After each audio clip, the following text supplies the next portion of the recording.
Welcome back to another week of Bulletproof Hygiene. Today, you get Brittany and I together, and I love it because we are putting our minds together to talk about something near and dear to our hearts, mindset. We talk a lot about a lot of aspects of doing hygiene well, and we know there's a lot of directions we can go and a lot of things to focus on. But without a solid foundation of knowing our why, having a vision, practicing with intention, and having a positive mindset, we will find ourselves disillusioned, disappointed, and burned out quickly. So today's podcast is entitled Mindset Matters, and we want to do a deep dive into different mindsets we can embrace and how to make shifts from negative to positive mindsets that will help us toward our goal of being highly functional, healthy, successful, and fulfilled hygienists. And honestly, really people in general, because mindset permeates every area of our lives. And we can apply these concepts in all the environments we find ourselves in. So to kick this topic off, let's define mindset. Our mindset is a mental attitude or disposition that predetermines a person's responses to and interpretations of situations. It can also be defined as an inclination or a habit. Our mindsets can range between positive and negative. They are typically formed in childhood. We learn from the environment around us, the influences on us, and our personal experiences. And that being said, our mindsets are as individualistic as our fingerprints. But unlike our fingerprints, we do have the capability and capacity to shift and change them when they don't serve us well, or we want to go in a different direction. The ability to change them brings us to our first type of mindset, the range of fixed versus growth. And before we dive into these different types of mindsets, I think it's really important to address that we're all on a journey.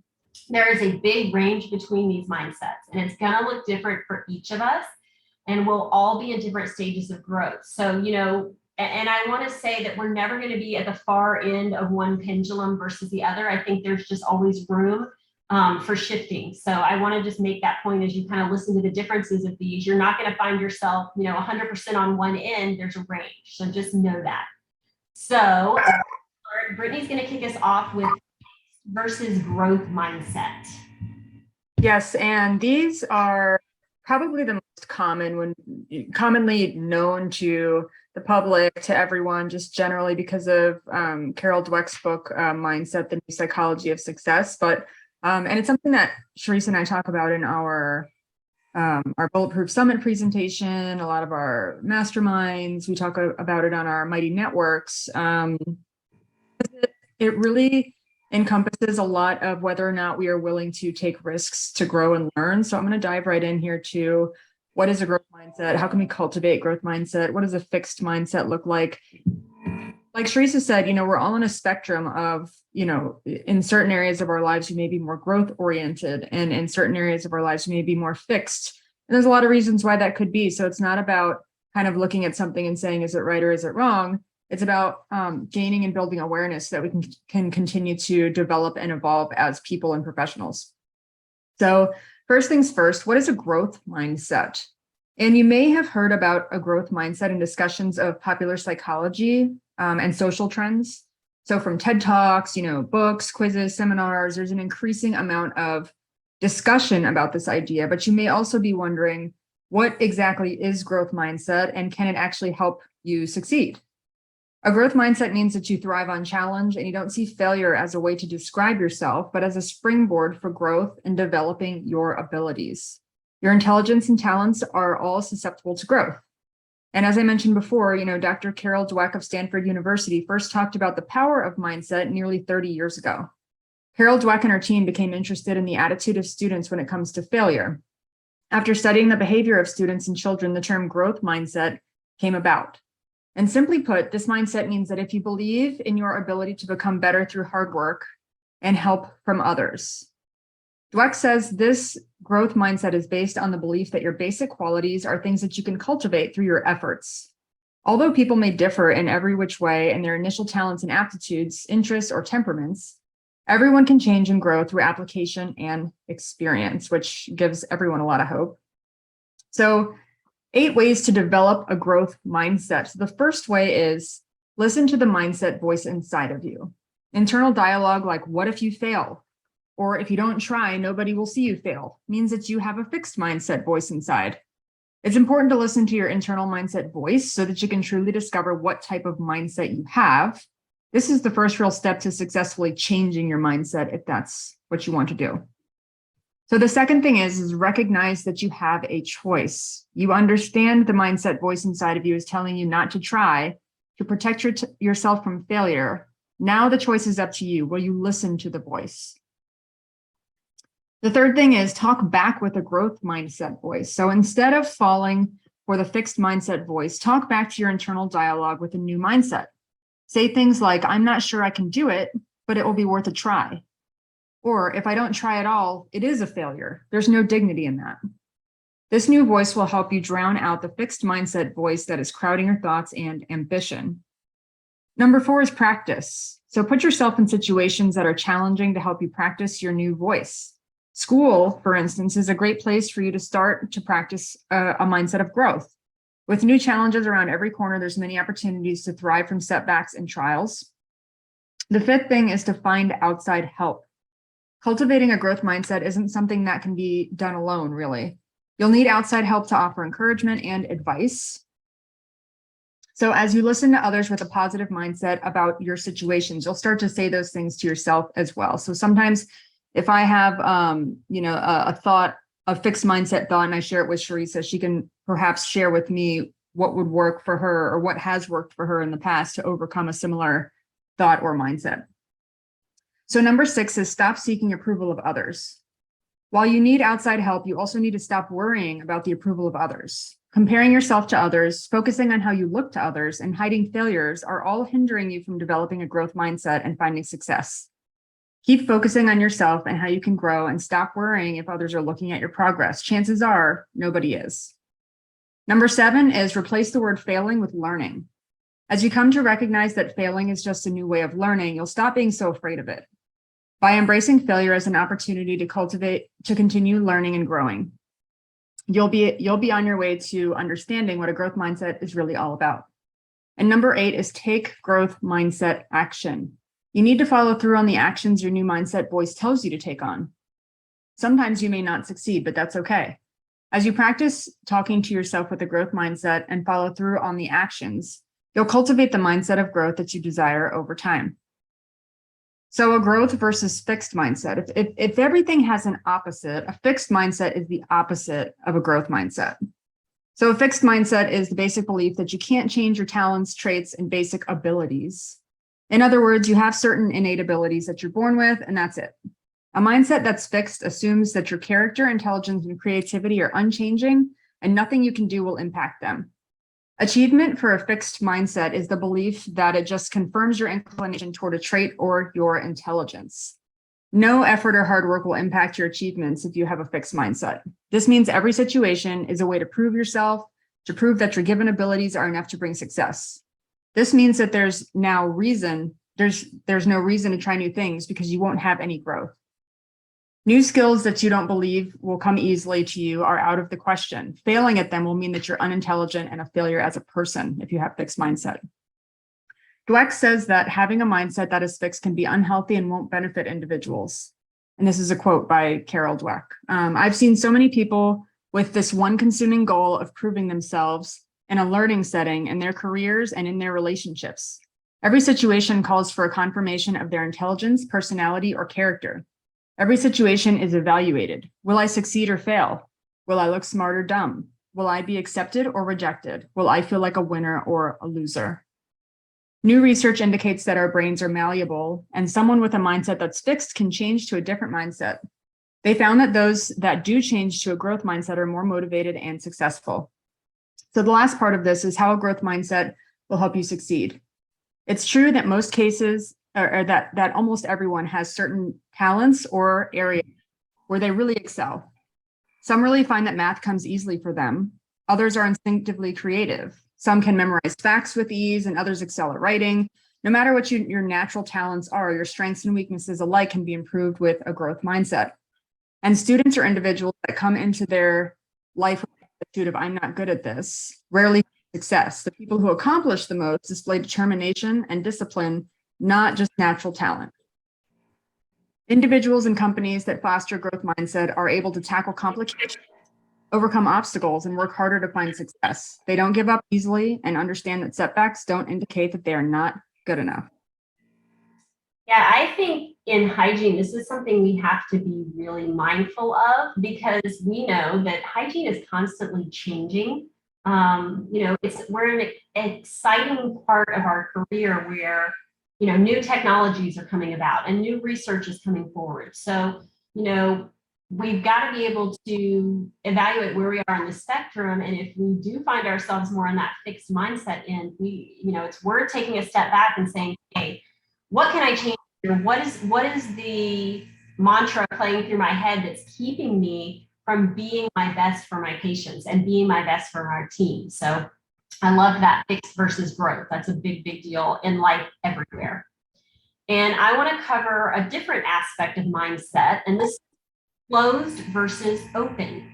So I think it's fair to say that we've all likely been around someone who is very closed-minded. And I also think we'd agree that it's kind of the negative end of the pendulum. Closed-minded people tend to reject new ideas and perspectives. They think they are always right. They're focused on being understood, and they block out others' opinions. On the flip side, open-minded people tend to welcome new ideas or perspectives. They know they can be wrong and likely are often wrong, are focused on understanding others. They enjoy listening and see things on a spectrum. Having an open mindset is to be interested in learning and finding out areas for improvement. This desire for self-improvement allows one to overlook criticism and correction. Instead of taking it to heart, individuals with an open mindset use it as motivation to be a better version of themselves. On the flip side, someone with a closed mindset is adamant that he or she is correct. They take offense at any resistance toward their ideas, and this holds them back from self-improvement. The dichotomy has a great influence on how well one does in life, as studies have shown that people with an open mindset tend to be more successful. A person with an open mindset will ask others for their input and opinions. This is because they buy into the theory that the whole is greater than the sum of the parts. To them, pooling ideas as a team will be more beneficial than just coming up with their own. However, someone with a closed mindset is likely to make a statement when making a proposal. They do not consider the thoughts and opinions of others, but are convinced that their way is the best way. Hence, they do not open the floor for questions and will simply put their foot down on their proposal. People who have an open mindset are unlikely to get angered if their ideas are not accepted. Instead, they are curious as to why their ideas were rejected and seek for areas to improve upon. Those with a closed mindset cannot accept their ideas being shot down. Their first instinct would be to get defensive and justify their ideas. This mentality will prevent them from improving the idea and, by extension, themselves as a person. It could also result in breaking down of working relationships because of their aggressive response toward correction. Closed-mindedness is typically born out of arrogance. It prevents one from improving as a person and makes them very hard to work with. On the contrary, someone who is open-minded is akin to a sponge, just drawing from others and improving themselves in the process. However, it should also be noted that there ought to be wisdom in taking in the opinions and ideas of others. Not all alternative ideas are good, so being discerning is very important as well. I think this is one of those that can resonate with us, again, in the hygiene world, because we are constantly barraged with other people's opinions and thoughts and ideas. And I think it's poignant to ask ourselves, how do I respond to that? If a fellow colleague is about something I did or the way I said something, or, a patient is questioning why I did that or why I said that, instead of being immediately defensive, of just kind of, asking some questions back and digging into why did I do it that way? And maybe it was the right way, but maybe there's a better way. I think, there's a lot of barriers that come in communication when we think about this mindset, this frame of mindset. Yeah, I agree. I mean, all of this is great insight because I think all of it kind of helps us to determine, are we seeing through that me filter, to the me filter that we talk about all the time? It's like, okay, is this about me? Is it a personal attack, or is it just really an effort for this person to communicate how my performance could potentially be better for patients, be better for myself? Like, is it trying to get to the end result of being more effective as a dental hygienist and as a person and as a communicator, or is it really an attack to me? So I think that's an important awareness to have when we're talking about our mindsets. Yeah, and I think what a better segue than talking about the me filter than for you to share with us about inward versus outward mindsets. Yeah, so inward versus outward mindsets. Actually, this I had never heard these terms before you came up with the idea to make this podcast, actually, and I started researching it, but it's very interesting and definitely applies. So, think about the last time you met someone new. Did you see them as someone similar to yourself, or did you see them as someone unlike yourself whom you could get to know? The answers are often based on your mindset. So your mindset is the lens through which you see others, obviously. It develops from our experiences in life, and it's the foundation for what we do, how we do it, and how we see others. Dr. Terry C. Warner found that there are two distinct mindsets from which people and organizations operate. These are inward and outward, which we're going to talk about right now. Inward mindset. So we begin life with an inward mindset. We see others as like us. We are unable to differentiate our beliefs, ideals, goals, and needs from those of others. We see others as objects to help us meet our needs and desires. If they cannot help us, they have no value to us. So that makes sense as a baby or a child getting our needs met. And conversely, outward mindset. So as we grow and mature, we have the ability to develop an outward mindset. We are able to see others as individuals rather than objects. Other people matter, and we consider their needs, desires, shortcomings, and strengths along with our own. We learn to be in relationships with others for the mutual benefit of all and not solely for our own gain. What's your mindset when you work in a group? An outward mindset is when you are highly aware of your group's goals and how your actions will affect them. An inward mindset is when you are highly focused on your personal goals with a low concern with the needs of your group members. So here are some outward mindset examples. I see others as individuals who have their own needs, challenges, and goals. I achieve my personal responsibilities in a way that supports the other members of my group to achieve their responsibilities. I willingly share information and resources with others. I check my group's consensus before doing something that will affect them. I like collaborating. When others disagree with me, I carefully consider their suggestions. Here are some inward mindset examples. The first one is, I see other people as vehicles to achieve my own goals, obstacles that are in my way, and irrelevancies that I can ignore. I achieve my personal goals without considering how they will impact others. I'm worried about what other people think of me. I forgot to check in with the people I am working with. I'm inclined to blame others for my failures or frustrations with my group. So mindset in the daily life. The preliminary results of an ongoing study conducted by researchers from Georgetown and Cornell universities show that having an outward mindset improves employee performance and attitudes and positively impacts organizational culture and employee engagement. This is true for individuals as well, just in life in general. An inward mindset, where you're focusing on only yourself, your needs, and your goals, will impede your success and sabotage your relationships. An inward mindset will blind you to others, who they are, what they need, and how you can work together to grow and create. It creates conflict and pain. With an outward mindset, you value others, you care about their well-being. It leads you to want to be helpful and to work together for the good of all. An outward mindset will lead you to live your life, do your job, and relate to others in ways that demonstrate you care about the collective good. We design our lives and working style to make life more productive and easier for ourselves and others. In helping others, we shall help ourselves. For whatever good we give out completes the circle and comes back to us, which is a quote by Flora Edwards. So Tony is a top executive in his company, and for years he struggled with how to handle employees who were underperforming and making serious mistakes. He questioned his evaluations and wondered if he was looking at the situation through a narrow lens. After being introduced to an outward mindset, he looked at the situation through the lens of the employee. This perspective allowed him to detach from his preconceived ideas and become more aware of the facts of the situation.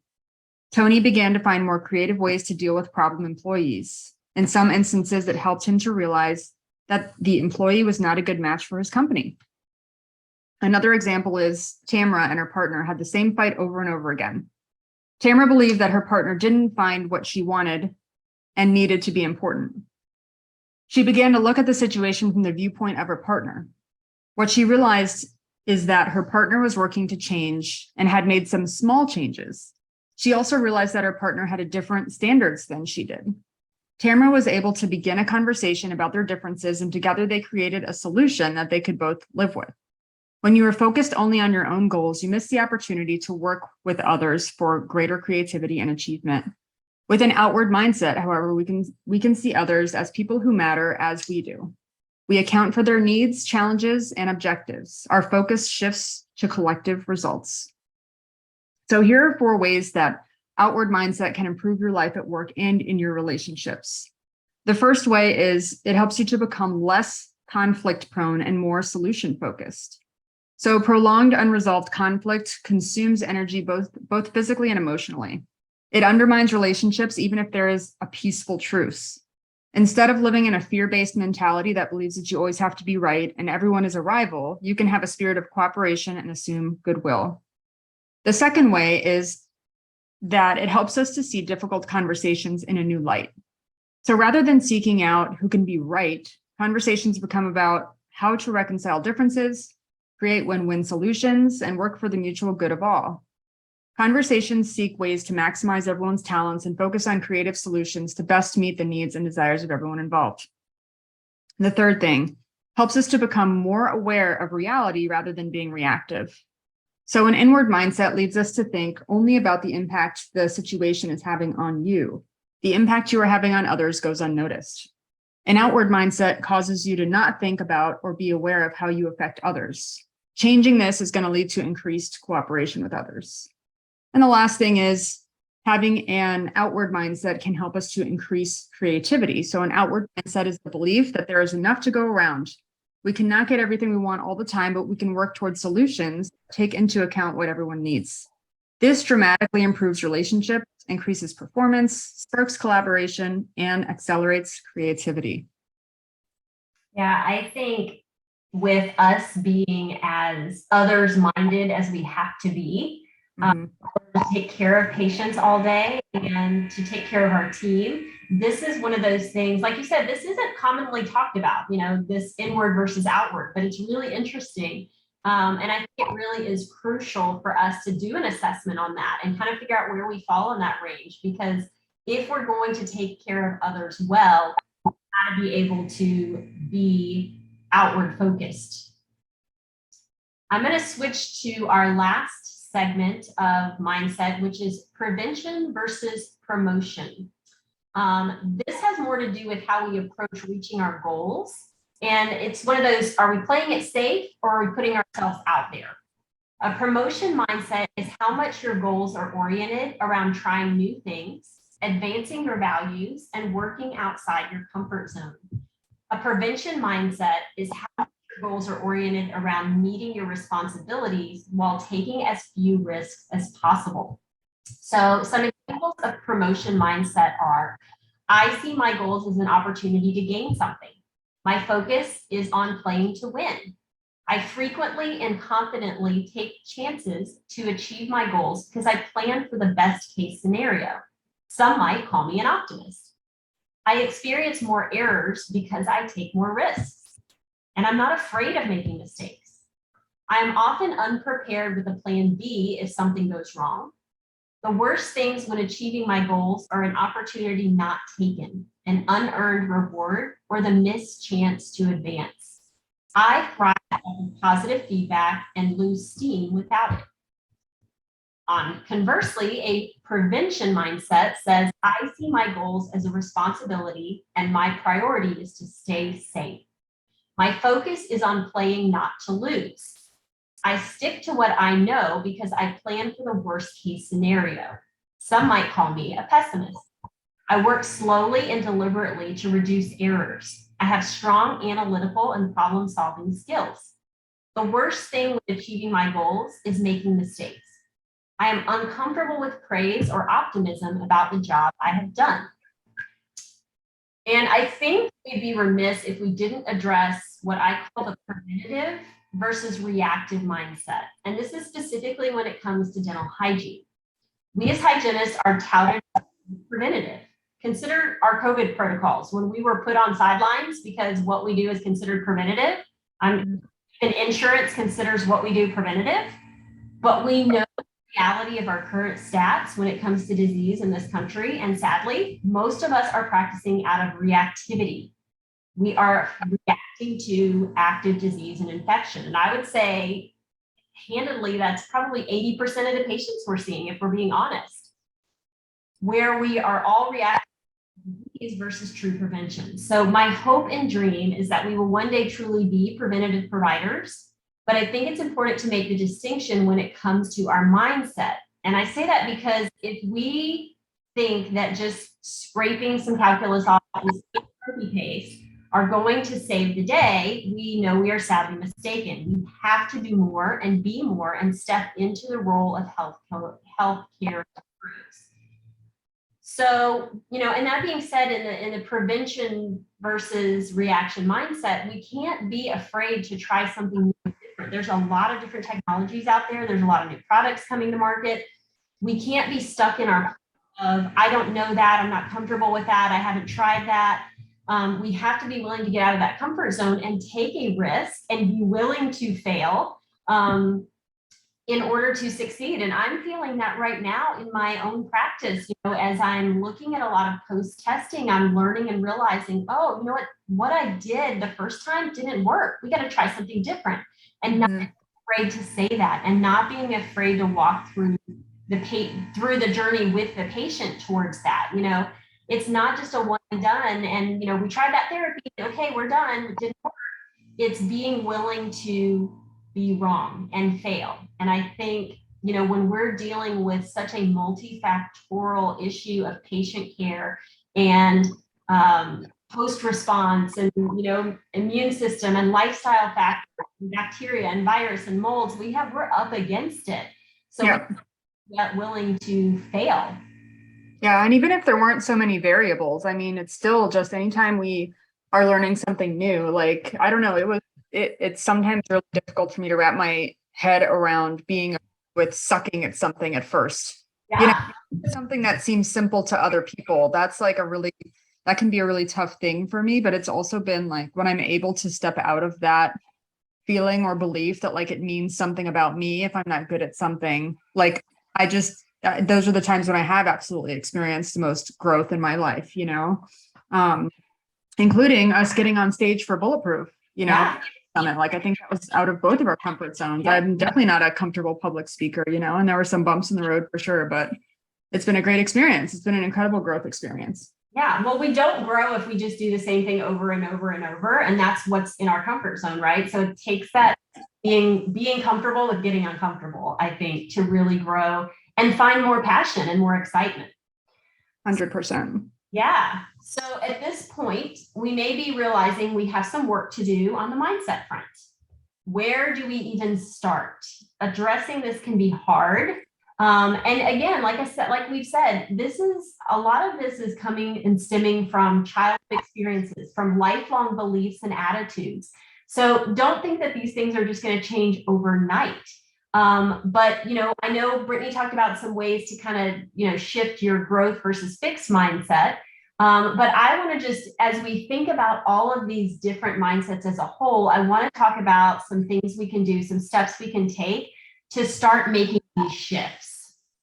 Yeah. And the first step I would say is awareness. So listening to your gut, asking those closest to you, ask yourself what's holding you back. Another thing is, we can make a list of qualities we'd like to change or that aren't serving us, negative things that we believe about ourselves or others. And once you've compiled your list, we can, all of us can do this, can sit back and ask yourself if these beliefs or attitudes are true and how can we change their meaning? So for example, if my belief is that all people are selfish and only out for themselves, is that actually true? No, there are a lot of selfish people out there, but there are also a lot of people out there who truly care about others and give of themselves to help. Just processing that truth allows me to see the world in a different, more positive light and gives others the benefit of the doubt. So do a deep dive on some of your automatic negative thoughts, your ants, and see what you can shift or turn around to help you come at it from a different and more positive or healthy perspective.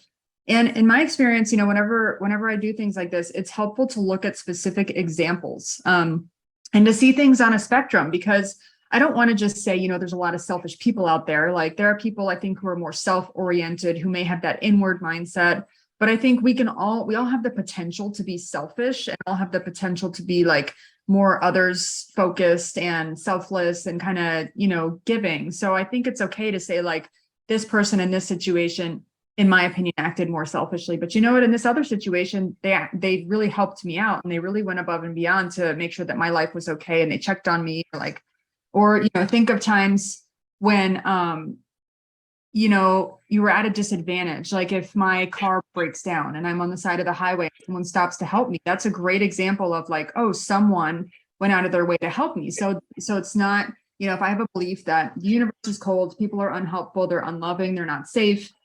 I think of actual real life scenarios that counter that say otherwise. It's actual evidence and proof in my life from my own experiences of times when that wasn't necessarily true. And at the same time, I think it's okay to acknowledge times when that was true, because I think anytime we're just honest, about what our experience has been, it's helpful. Because if you think about it, these kind of more negative, fear-based beliefs come from a place that's highly favoring rigid negativity, right? So if we can get to a place where we're not rigidly positive either, it's just like, oh, this is the truth in the situation. It helps us to trust ourselves more in making these changes. It helps us to learn to discern in each situation and see each situation as a situation with different potential, where someone could or potentially not.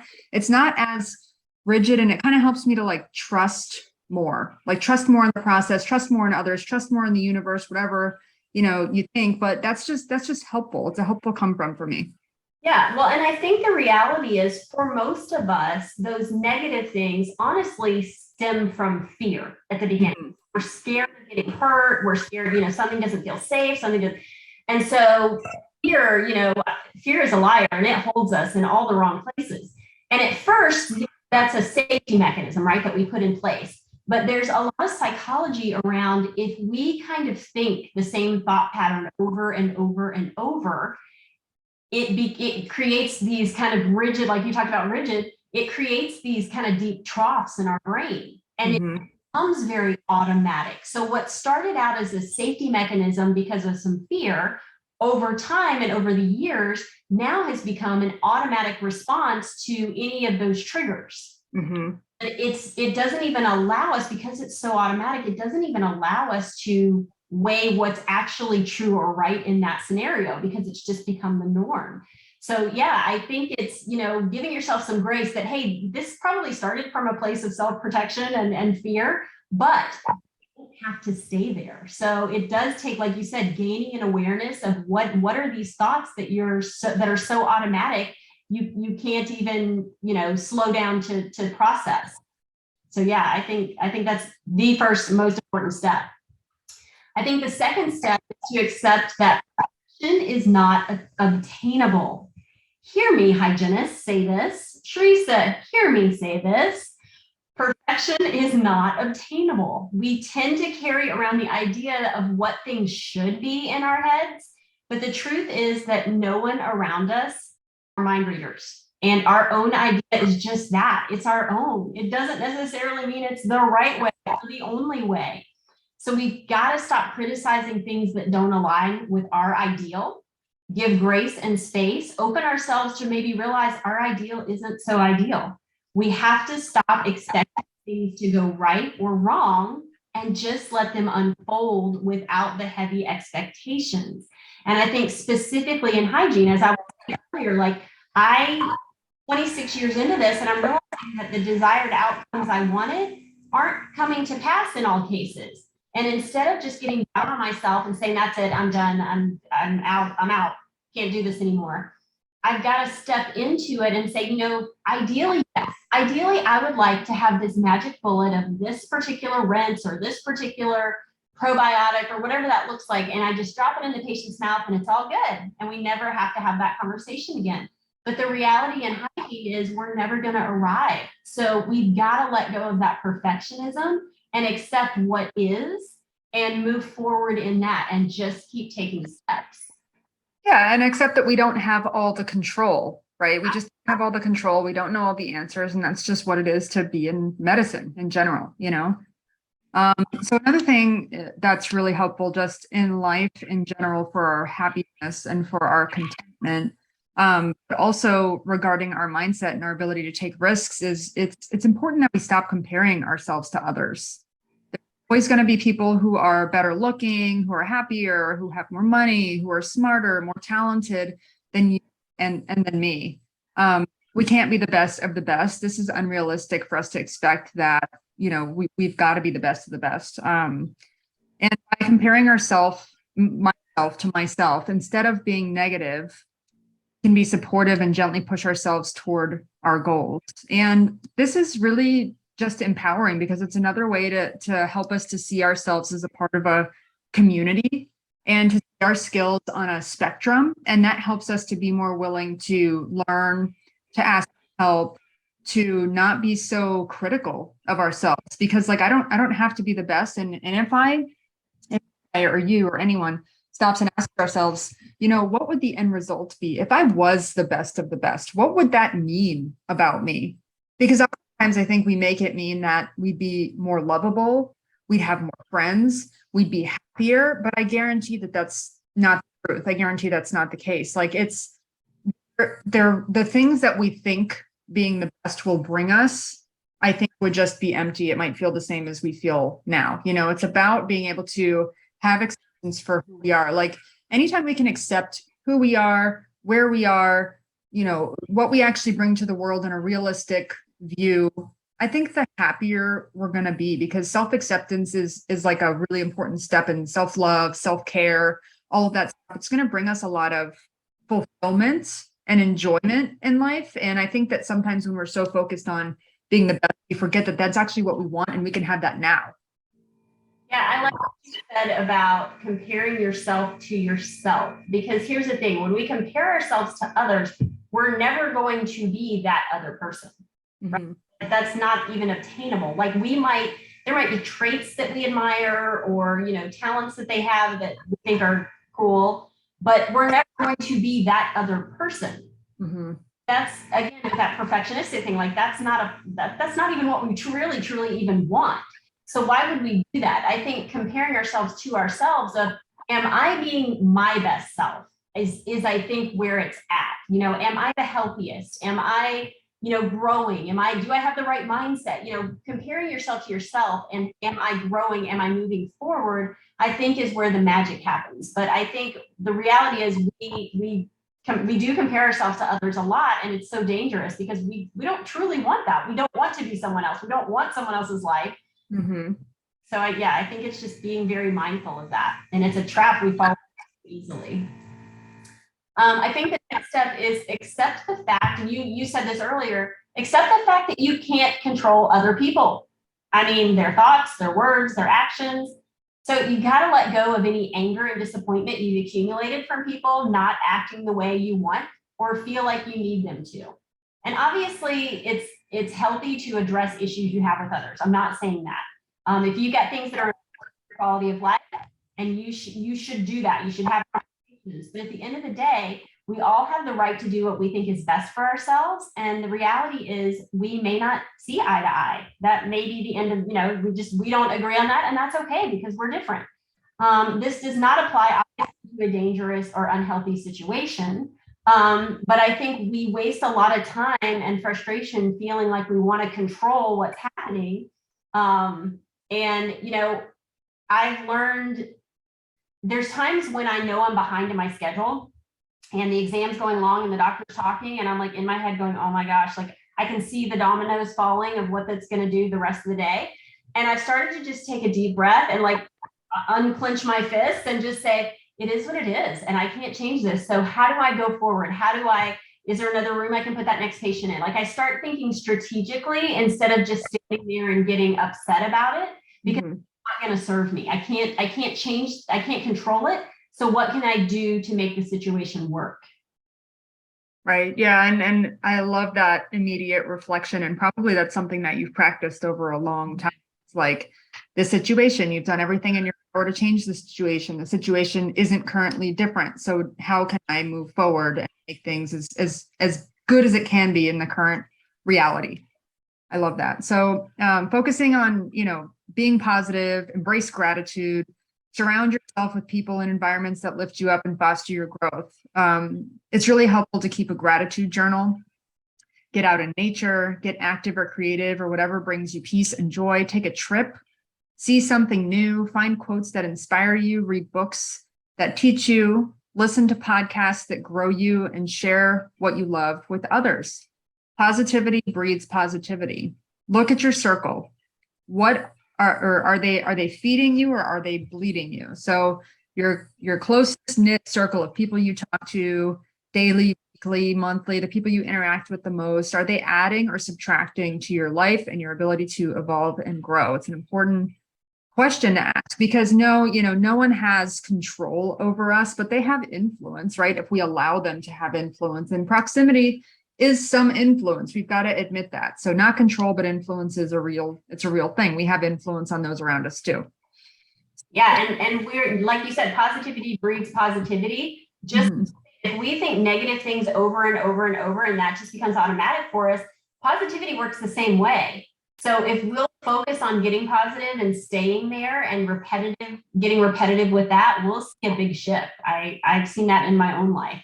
I do self-talk about what my day is going to look like and how it's going to go and how I'm going to manage it. And those are the days that I feel really empowered and go well. And even if things fail and don't go great, I still have such a positive mentality about it that it's like, okay, great, let's keep moving. So I think shifting our mindset involves intention and willingness for sure. Change can be hard and uncomfortable, but so beautiful when it aligns with our purpose and vision. And I wanted to, obviously, we want to empower all of you as listeners to just take some time to sit down and think about these different aspects of mindsets and where you fall on that.